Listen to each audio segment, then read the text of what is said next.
A lot of people think that gardening season starts in April or May, but if you start in then, you've already lost. Today I'm going to show you the March shortcut, the exact plants we're putting in the ground right now to eat 4 weeks earlier than everybody else. Plus, one coldly hardy crop, you need to move outside today to save your harvest. Hey everybody, Doug CrocGardener here. Welcome back to the Grow Room. I am sure that if you're watching this, you're wondering, what are you going to plant in March?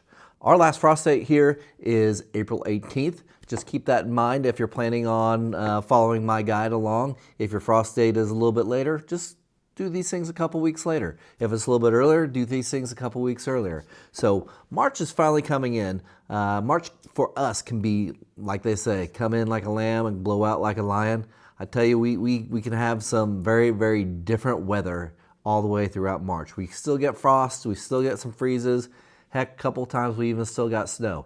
So with all this, you got to kind of pay attention to the different weather patterns, and there are some gambles in here, I will say. So keep that in mind and take that with a grain of salt.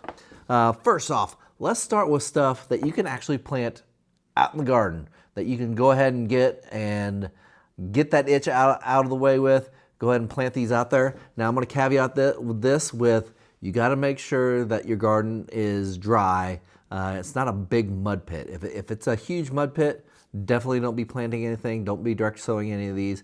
But if you have raised beds and you know that it's not soaking wet out there to where these seeds are going to rot, you can probably go ahead and plant these. Now germination times are going to take a little longer because the soil is not warmed up yet fully, but there are several things you can get out there right now if you would like.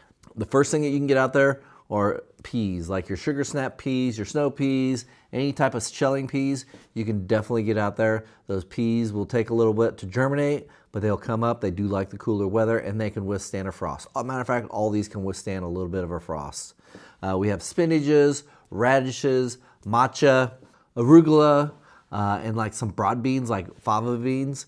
If you've ever seen Silence of the Lambs, fava beans, those can take a little bit of frost. Unlike regular beans cannot, but there are some broad beans that can. So you might have to do your research on that as well.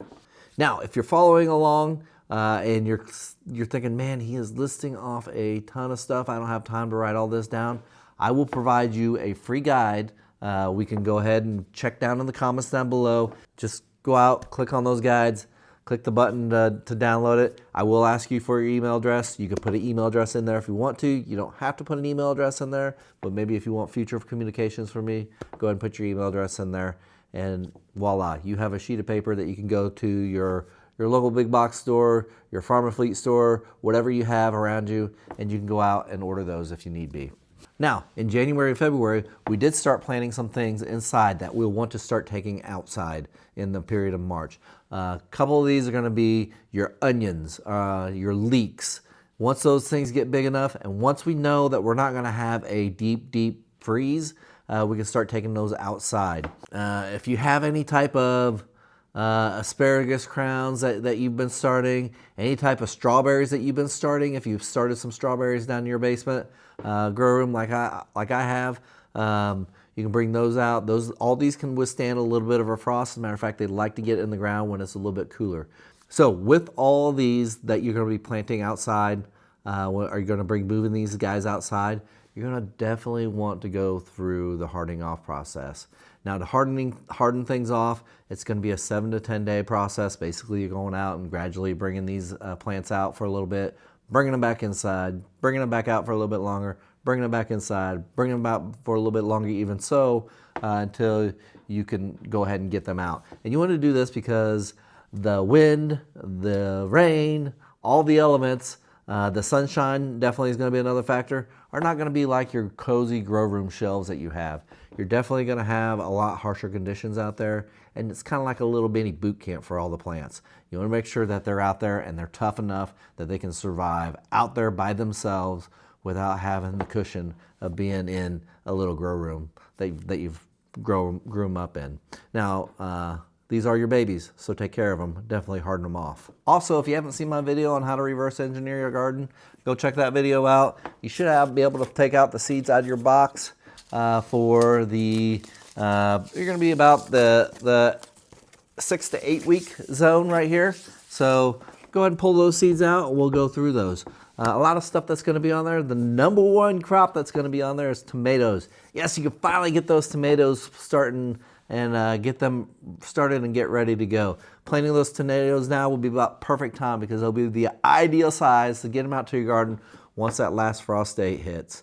Your peppers, if you haven't done so, go ahead and get those. Definitely the hot peppers need to be done. Your sweet peppers as well should be done as well. If you can get all those done, now is the time to get those done. You also have eggplant as well that kind of fit in with that nightshade family as well. If you haven't done it already, definitely get your celery going. You need to get that started. As a matter of fact, I'm going to be transplanting mine today into bigger pots so I can start getting them growing and get them a little bit bigger. Celery takes forever for it to come up, so you want to make sure that you got those started. The first part of March would definitely be a good time to get that celery started, as well as maybe some of those hot peppers as well. If you have herbs like cilantro and parsley, you probably can plant those outside if you want to, but you can also start those down in your grow room. Get them started, and that way when they're ready, we can start bringing them outside. A couple other herbs that you could probably start right now are chives and oregano. Summer flowers are going to be the next one on your list. You got your zinnias, your marigolds, your calendulas, nasturtiums, your snapdragons, your cosmos. All those can be started right now, and if you start them right now, you'll definitely have a good flower collection by the time the last frost date comes around. Now you may not have very many flowers, but you'll have good starts so that you'll soon be able to attract all those pollinators to your garden and have all those beneficial insects as well. So also in March, you don't want to neglect some of your perennials or some things that you've already got out in the garden. Two of them big ones are going to be your rhubarb. You want to put a lot of layer of compost over that rhubarb. Whenever it starts coming up, you see those little buds coming over the ground. Put a little layer of compost over there. Give it a little bit of extra cover and some extra nutrients. And your garlic. Once you see them get about 3 or 4 inches tall, hit them up with a high nitrogen fertilizer. That'll get those garlic plants nice and tall, so then that way they can start working. After they get nice and tall, they'll start working on their big bulbs, and that way you'll have an excellent garlic harvest. So earlier I made mention when you go out to plant some of these crops directly in the soil, you'll make sure it's not a mud pit. What you can simply do is grab a chunk of soil, squeeze it, and if it's not dripping with water, you know it's time you can go out and plant those plants. Just a little quick pro tip from Doug the CrocGardener here. I hope everybody has had a great February. We're going to have a great March, let me tell you. We're going to get down and dirty into the soil, get things started a little bit earlier than what you normally would, and we should be in great shape. I'm going to try it myself, try to get some things underneath some of the underneath the low tunnels.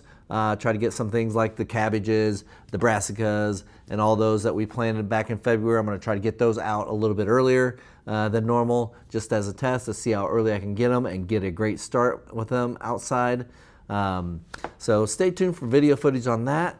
Leave me a comment down below. What am I missing? What can you still plant in March? Let's have a conversation. Some of these people will need to know what other items that you still can plant in March if you're in Zone 6B or your frost date's around April 18th or so. Also, let me know how your seedlings are going. Did you plant anything in February? How are they going? Let me know. Cheers, everybody. God bless.